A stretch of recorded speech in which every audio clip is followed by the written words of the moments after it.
आज हम लोग केमिस्ट्री लेसन फर्स्ट 9th का जानते हैं। सबसे पहले रसायन विज्ञान कहते किसको हैं? तो रसायन विज्ञान विज्ञान की वह शाखा है जिसके अंतर्गत पदार्थों के रासायनिक संरचना, संगठन, गुणधर्म तथा उस पर परस्पर रासायनिक अभिक्रिया और उनके परिणामों का अध्ययन किया जाता है। यानी रसायन विज्ञान में स्ट्रक्चर के बारे में, कंपोजिशंस प्रॉपर्टी के बारे में, स्ट्रक्चर के बारे में हम लोग पढ़ते हैं।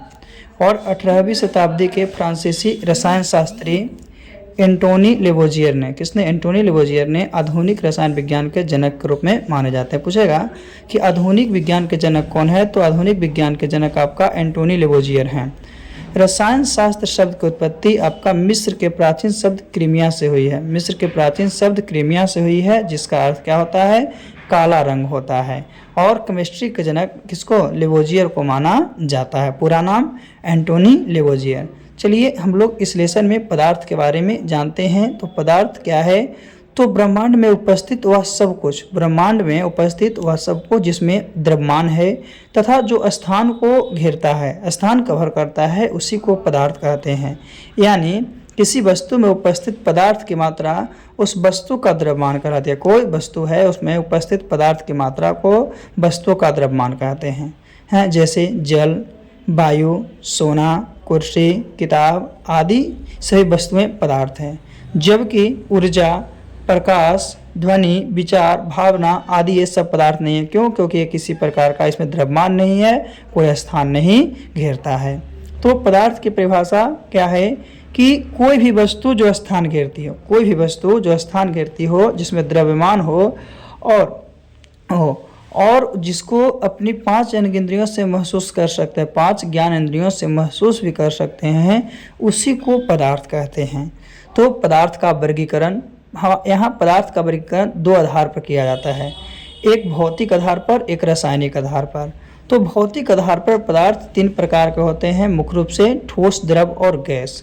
उसी तरह से रासायनिक आधार पर आपका पदार्थ 3 होते हैं, तत्व, यौगिक और मिश्रण। यानी भौतिक आधार पे 3 हैं, ठोस हैं, द्रव हैं और गैस हैं। उसी तरह से रासायनिक आधार पर तत्व, यौगिक और मिश्रण है, जिसे सेकंड लेसन में आपको बताया जाएगा इसके बारे में डिटेल।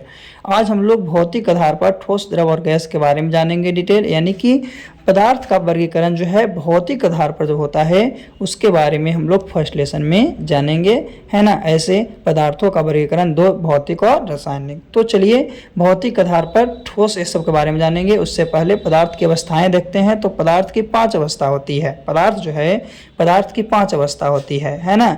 कौन? तो ठोस अवस्था, द्रव अवस्था, गैसीय अवस्था, प्लाज्मा अवस्था और बोस आइंस्टीन कंडीशन। ये जो है 5 अवस्था है किसकी? पदार्थ की। तो पहला क्या? ठोस अवस्था, दूसरा द्रव अवस्था, तीसरा गैसीय अवस्था, चौथा जो है प्लाज्मा अवस्था और पांचवा जो है आपका बोस आइंस्टीन कंडीशन, जो BEC के नाम से जानते हैं। तो ये 5 जो है आपका पदार्थ की अवस्थाएं हैं। क्या है? पदार्थ की अवस्थाएं। लेकिन ये पूछता है कि भौतिक आधार पर पदार्थ कितने हैं? तो 3 है, लेकिन पदार्थ की अवस्थाएं कितनी है? 5 है। चलिए ठोस अवस्था के बारे में जानते हैं। ठोस अवस्था क्या होता है? तो ठोस अवस्था में वस्तु का आकार, आयतन दोनों फिक्स होता है, दोनों निश्चित होते हैं। यानी शेप एंड वॉल्यूम दोनों निश्चित होते हैं। इन पर जब इन द्रवों पर बाह्य बल लगाया था, जब ये सब द्रव पर जो है बाहर से बल लगाते हैं, तो इसमें अपने आकार बनाए रखने का गुण होता है। इसको अपने आकार, कोई दूसरे आकार में नहीं आएगा। क्यों? क्योंकि इसमें नगण्य संपीड़ितता का गुण होता है। इसमें नगण्य संपीड़ितता का गुण होता है, जिसमें आकार का कोई चेंजिंग नहीं होता। यानी कि ठोस का आकार फिक्स है। ठोस वस्तुओं में अंतर आंतरिक स्थान कम होता है। ठोस वस्तु जो है उसमें अंतर आंतरिक स्थान क्या होता है? कम होता है।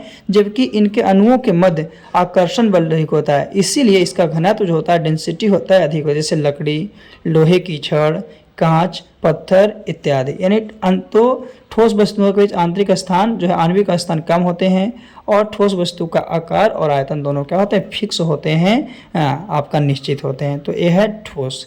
चलिए ठोस अवस्था के बाद द्रव अवस्था की बात करते हैं। तो द्रव अवस्था में पदार्थ का आकार अनिश्चित होता है। आकार अनिश्चित होगा लेकिन आयतन निश्चित होता है। यानी द्रव पदार्थ जिस पात्र में रखा जाए तो उसी का ग्रहण। जैसे मानते हैं 1 लीटर अगर दूध है तो अगर बोतल में रखेंगे तो बोतल के आकार का, उसे अगर कोई बर्तन में रखेंगे, जैसे कटोरे में रखेंगे तो कटोरे के आकार का, अगर उससे हम लोग बाल्टी में रखेंगे तो बाल्टी के आकार का, अलग अलग में चेंज हो जाता है। तो द्रवों में अंतर आणविक स्थान ठोस की अपेक्षा अधिक होता है, जबकि इसके अणुओं के मध्य आकर्षण बल कम होते हैं। और द्रव में ठोस की अपेक्षा घनत्व क्या होता है, कम। द्रव जो है उसमें ठोस की अपेक्षा उसका घनत्व जो होता है, डेंसिटी होता है, कम होता है। तो इसका द्रव अवस्था का उदाहरण क्या हो जाएगा, जल हो गया, दूध हो गया, तेल हो गया, है ना। ये सब का आयतन तो निश्चित होता है लेकिन आकार निश्चित नहीं होता है। जिस पात्र में, जिस बर्तन में इसे रखा जाता है वह उसी अवस्था में चला जाता है। तो ये था द्रव अवस्था, द्रव अवस्था। चलिए तीसरी बात करते हैं गैसीय अवस्था की। गैसीय अवस्था क्या होता है, तो गैसीय अवस्था में पदार्थ के आकार और आयतन दोनों ही अनिश्चित होते हैं। जो गैसीय अवस्था है उसमें पदार्थ के आकार भी और आयतन भी दोनों के दोनों अनिश्चित होते हैं। गैसों में अंतर आणविक स्थान बहुत अधिक होता है। जो गैस है, गैस के बीच अंतरा आणविक स्थान बहुत ज़्यादा होता है, इसीलिए इसमें उच्च संप्रियता का गुण होता है। यानी सबसे ज़्यादा हाई जो आपका होता है संप्रियता वो आपका गैस में होता है। और जो गैस की बात करते हैं तो गैस के कणों के बीच आकर्षण बल नगण्य होता है, उसके बीच कोई आकर्षण बल नहीं, नगण्य यानी न के बराबर, है ना। इसीलिए गैसों के अणु तीव्र गति से, इसीलिए जो है गैस के जो अणु है वो तीव्र गति से अनियमित गति करते हैं, उसका कोई नियमित गति नहीं होता है। जैसे ऑक्सीजन यानी O2, कार्बन डाइऑक्साइड CO2, तो ये सब जो है आपका गैसीय अवस्था का फॉर्म है, गैसीय अवस्था का रूप है। चलिए देखते हैं पदार्थ की अवस्था परिवर्तन कैसे होता है। तो पदार्थ की अवस्था परिवर्तन के बारे में ठोस, द्रव और गैस।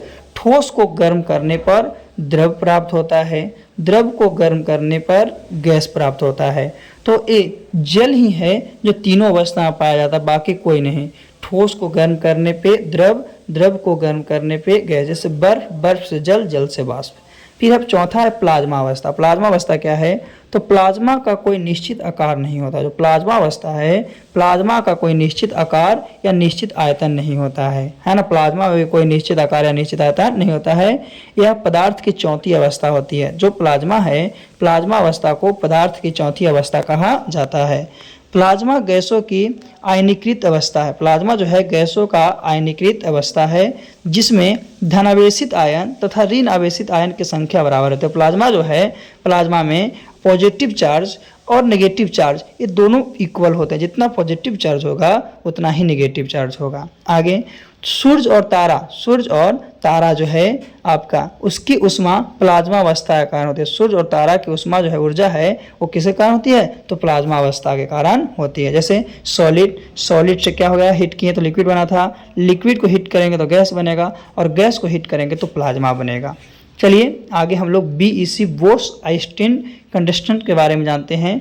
तो ये 1920 ईस्वी में भारतीय भौतिक विज्ञानी सत्येंद्र नाथ बोस ने पदार्थ की पांचवी अवस्था के लिए कुछ गणनाएं की थी। ये आपका पदार्थ की पांचवी अवस्था 1920 ईस्वी में बताए थे सत्येंद्र नाथ बोस ने, जिसमें कुछ गणना की थी पांचवी अवस्था में, जिसके आधार पर अल्बर्ट आइंस्टीन ने बोस-आइंस्टीन कंडीशन यानी BEC के रूप में द्रव की पांचवी अवस्था की भविष्यवाणी की थी। द्रव की पांचवी अवस्था की भविष्यवाणी की थी कौन, तो अल्बर्ट आइंस्टीन ने, इसीलिए इसका नाम बोस-आइंस्टीन कंडीशन रखा गया था।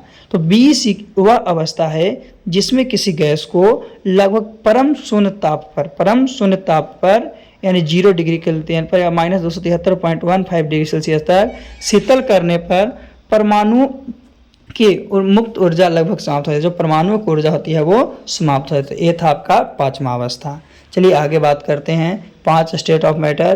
तो कौन हो गया, जैसे कि सबसे कम जो टेम्परेचर होता है वो आपका किसका है, BEC का, उसके बाद सॉलिड का, उसके बाद लिक्विड का, उसके बाद गैस का, और सबसे ज़्यादा होता है वो आपका क्या है, तो प्लाज्मा का होता है। सबसे ज़्यादा प्लाज्मा, सबसे कम BEC। फिर है पदार्थ में होने वाले परिवर्तन। तो पदार्थ में 2 प्रकार के परिवर्तन होते हैं, एक भौतिक परिवर्तन होते हैं तो एक रासायनिक परिवर्तन होते हैं। एक भौतिक परिवर्तन तो एक रासायनिक परिवर्तन।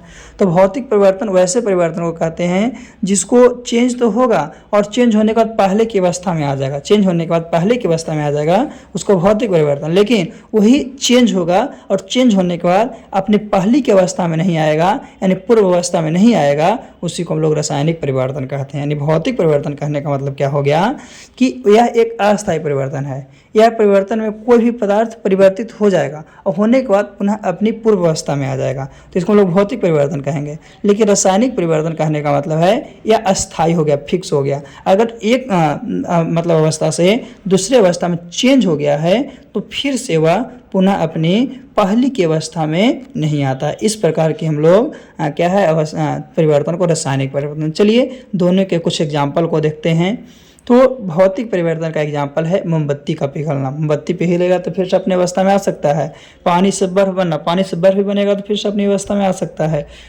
तो उसी तरह से दूध का गर्म होना है ना, रेत का पानी में घुलना, कागज़ का फटना। और रासायनिक परिवर्तन से मोमबत्ती का जलना, जल जाएगा तो फिर से नहीं आएगा। मक्खन का खट्टा होना, फिर है खाने का पचना, लोहे पर जंग लगना, दूध से दही का बनना और कागज़ का जलना, ये सब जो है रासायनिक परिवर्तन है। तो आज का टॉपिक था आपका पदार्थ की अवस्था, जिसको पांचों अवस्था के बारे में देख लिए और कौन कौन परिवर्तन होगा उसके बारे में देख लिए। अगले वीडियो में हम लोग पदार्थ के क्या है दूसरी जो था आपका भौतिक और रासायनिक गुण के आधार पर हम लोग अध्ययन करेंगे पदार्थ के रासायनिक गुण के आधार पर क्या क्या है और क्या क्या नहीं है। तो आज के लिए इतना ही काफ़ी, फिर से हम लोग अगले वीडियो में पुनः मिलते हैं।